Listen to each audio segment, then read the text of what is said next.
do we find our unique voice? How do we make art that's different from anyone else's? It's so much more simple than you might think. It's not about thinking up a solution. It's simply about doing what you love all the time, choosing only the things you like and never ever choosing something just because you think it's acceptable or someone else might like it, or that's what you're supposed to do, or that's the rule that your watercolor teacher told. No, it's about choosing only what you like.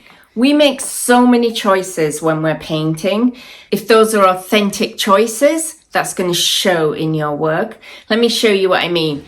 Two people painting. First choice, of course, abstract versus representational. Since I paint mostly abstract, I'm going to talk about that, but this applies to both. So we got two painters working abstractly.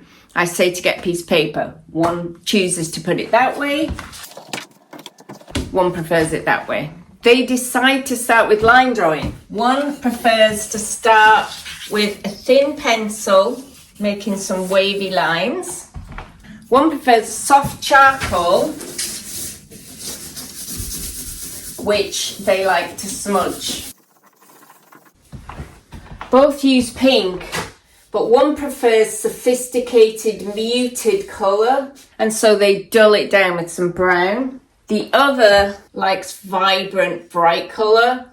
One loves the feel of a brush soaked with wet paint, a big brush, and drips. The other enjoys precision, like straight lines.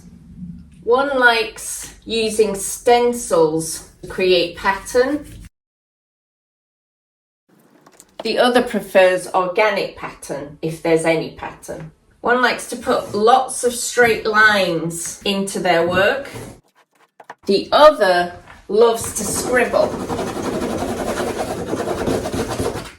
Can you see how we're already on our way to two really different types of abstract painting? And there are so many other choices, whether you like buttery oil pastels or soft chalk pastels, whether you like things that smudge or things that stay as they are, whether you like working really big or working small, whether you love red or hate red, whether you like to add collage paper, and if so, what kind of collage paper? If you think about realistic painting, whether you like to paint exactly what's in front of you, or whether you like to edit and move things around, whether you like to paint nudes or fully clothed, whether you like to paint nature or urban landscapes. These are just touching the surface of the choices that we make when we're making our artwork.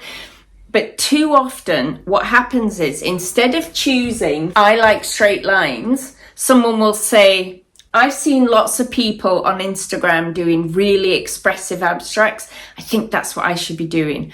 Or with a landscape, they'll say, I really like painting urban type landscapes, but I live in an area with lots of tourists who like the sea. So I've got to paint the beach, the sea and the cliffs because that's what tourists want to buy. Which is, first of all, you don't know that because you don't know all the tourists and what they like. And secondly, it's futile because what you're going to do is a pale imitation of what someone else does who genuinely loves that with a passion. Yours is never going to be as good because it doesn't have love in it. Neither of these is my style, but that's closer. But I wouldn't choose those muddy colours. When I'm making either of these, I'm not happy. It's not feeling like me. I'm making a demo to make a point. I know when I'm making authentic choices because I feel great. I feel excited. I can't wait to choose the next thing. And I'm excited by how it starts to look. Because there's two things, aren't there? We choose what we enjoy doing, what we enjoy the feeling of, and also what we enjoy looking at. So the ideal is to find the choices that work in both ways. I love how it feels and I love how it looks. And here's the thing, when something is made with true authenticity, we can't resist it. I like to use the example of Bob Dylan or Neil Young. Neither of these people can sing in the traditional sense, and yet they are geniuses and their work is loved because they were 100% truly authentic. There are artists whose work you may hate. You might not like my favourite, Tracey Emin, but you can always spot a Tracey Emin painting. It is truly authentic and honest. And that is why lots of people do love it. And that is why her work is in museums around the world. I don't believe that Bob Dylan and Neil Young and Tracey Emin are uniquely gifted at what we think they are. I think they're uniquely gifted at tuning into their real selves and letting that come out. I think the best artists have direct access to that.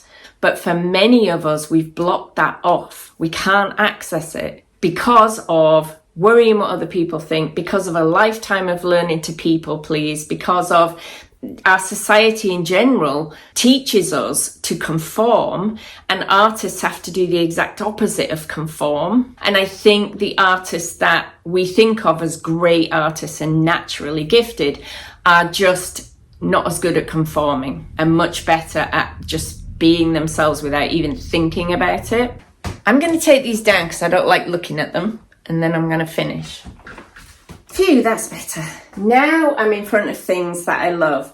All of these are in progress, none of them are finished, but they are colours I love, marks I love, ways of applying paint that I love. And so even when I don't feel like the compositions are working, or I don't feel like they're quite what I want them to be yet, I like looking at them. Now, because I feel so strongly about this, and because there's a lot of art classes that don't talk about this enough, I'm teaching a free one. I'm doing 10 days, although it'll more likely be more like 2 weeks because I've got some extra things to share. I'm doing 10 days, 2 weeks for free. This is going to be the most fun you can have with paint, I promise you. And through a series of fun exercises, I'm going to teach you how to make your own choices and how to know it's a true, authentic choice for you, and set you on your path to truly making work that is unique and exciting. This applies whether you're a professional looking to make a shift into something different and not being able to find your way, or whether you're the newest of new painters who doesn't know where to start.